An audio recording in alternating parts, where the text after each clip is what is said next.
किसका घर, माता पिता का या बेटे का? पापा, नया घर बिल्कुल तैयार हो चुका है। सोच रहा हूँ कि वहाँ दिवाली पर शिफ्ट कर लूँ। सिद्धार्थ ने अपने पापा गोविंद प्रसाद जी से कहा। सिद्धार्थ गोविंद जी और सुधा का इकलौता बेटा है।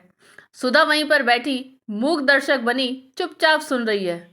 पिछले कुछ दिनों से उसने किसी भी बात पर रिएक्ट करना छोड़ दिया था। नए घर की उमंग में सिद्धार्थ और उसकी पत्नी रिया दोनों बेहद खुश थे। सिद्धार्थ बहुत बड़ा अफसर है। रिया भी अमीर खानदान से ताल्लुक रखती है।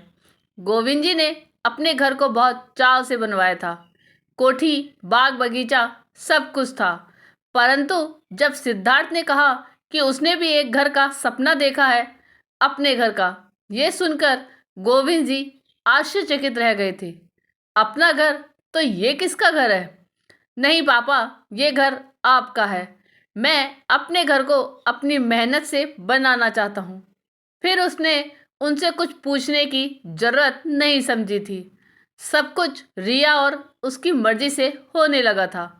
बीच बीच में सिद्धार्थ उनसे सलाह ले लिया करता था। जबरन उन्हें 2-3 बार साइट पर भी ले गया था। माँ को तो न कुछ पूछा न दिखाने की जरूरत महसूस की थी। सुधा के अंदर तो जैसे सब कुछ टूट गया था। जिस बेटे को उसने जान से भी ज़्यादा प्यार किया, उसने एक तरह से उसका तिरस्कार कर दिया था।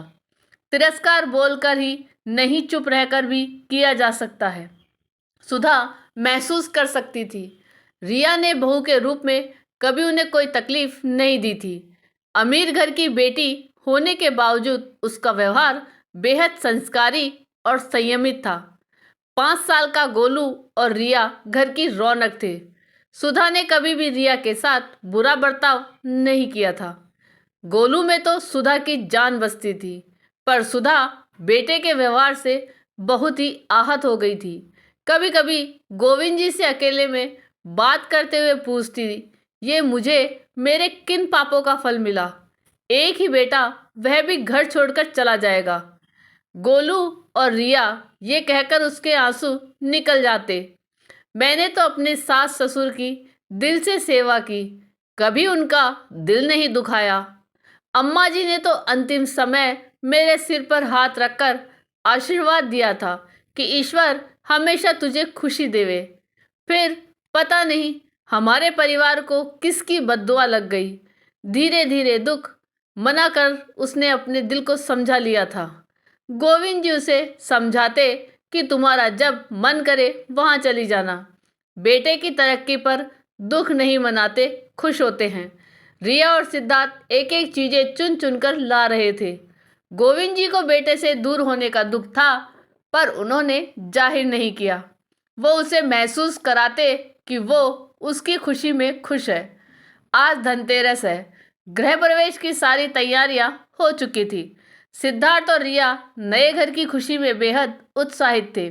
सिद्धार्थ सुबह सुबह नए कपड़े लेकर माँ पापा के रूम में आया।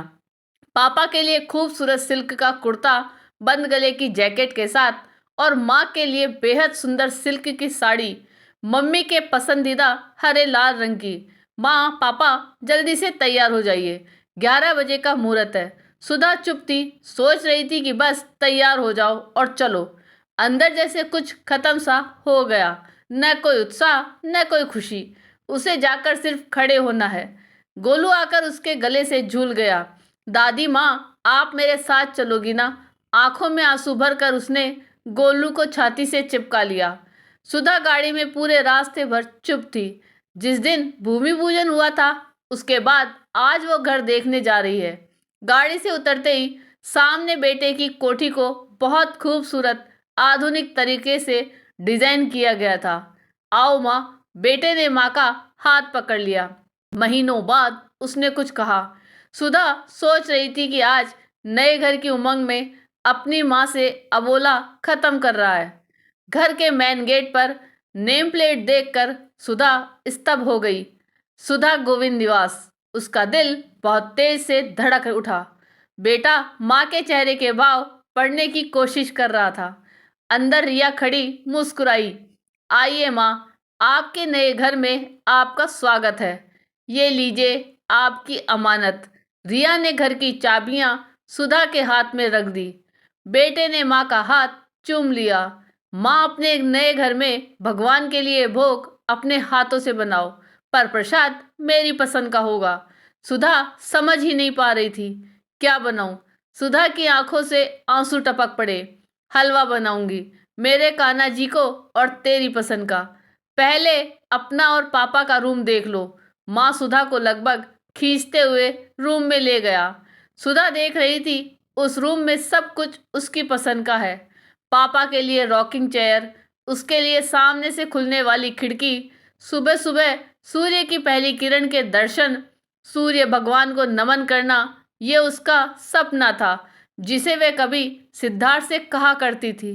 बाहर तुलसी जी का चौरा जैसा वो हमेशा चाहती थी। अरे, ये तो उसका लगाया हुआ मनी प्लांट है। इसके लिए वह कितना परेशान हुई थी। माली ने उसे उखाड़ कर गुलदाउदी लगा दिया था तो उसने माली को कितना डांटा था। तो मेरे बच्चे को सब कुछ याद था। उसका मन पुलकित हो उठा। कमरे की एक एक चीज को छू कर देख रही थी। माँ, आपने क्या सोचा था? आपका राजा बेटा आपके बिना खुश रहेगा? रिया मुस्कुराती हुई कह उठी। माँ, आपका बेटा तो मेरे गोलू से भी छोटा है। माँ, सिद्धार्थ ने सुधा को बाहों में समेट लिया। आपके संस्कार इतने कमजोर नहीं। आपने क्या सोचा कि आपका बेटा आपको और पापा को यूं ही अकेला छोड़ देगा? नहीं माँ, वो घर मेरा है जो पापा ने मुझे दिया, और ये घर आप दोनों का है जो मैंने आपको दिया है। गोविंद जी आश्चर्यचकित थे। पर बेटा, परिवार तो दो हिस्सों में बंट जाएगा। कैसे बटेगा पापा? ये घर मेरे ऑफिस के पास है, इसलिए वर्किंग डे पर यहाँ रहेंगे और वीकेंड पर वहाँ। मैं दादी माँ के पास ही सोऊंगा। ऐसा कहकर गोलू दादी के आंचल में छिप गया। सुधा आंखों में खुशी के आंसू लिए अम्मा जी का हाथ अपने सिर पर महसूस कर रही थी। आपको ये कहानी कैसी लगी, ये कमेंट करके जरूर बताइएगा। चैनल पे नए हो तो सब्सक्राइब जरूर कीजिएगा और वीडियो को लाइक और शेयर कीजिएगा। धन्यवाद।